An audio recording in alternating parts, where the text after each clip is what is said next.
erim king deb aytdi. Toraytirishimi buyurdi yoki bo'lmasa kasalliklarga davo bo'lishimi? Hafta davomida 8 ta 9 ta odamni ayollar lazer qildi. Pishob ishlanmasligida kelyapti. Kimdir bachadon bo'yni eroziyasi bilan kelyapti. Kimdir ajralmalar kelishi bilan kelyapti. Kimdir qanday o'rlar umuman tushib qolgan. Kimdirlar nima deydi, aksirsam ham yutilsam ham siydik chiqib ketyapti doktor deb keladi. Kimdir siydik yo'lida, kimdir erim king deb aytdi. Masalan, shu bugun qilgan ikkita ayolimni ikkalasini ham eri men Instagramga a'zoga. O'sha Instagramdan kuzatib, to'g'risi doktor, men erim jo'natdi sizni oldingizga. To'g'risi king deb aytdi. Bittasi king deb aytdi dedi. Hali bitta bolasi bor.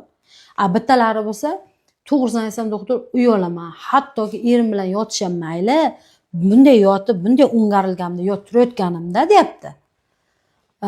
Men dedi, havo chiqib ketadi deyapti. Ovoz chiqib ketadi deyapti.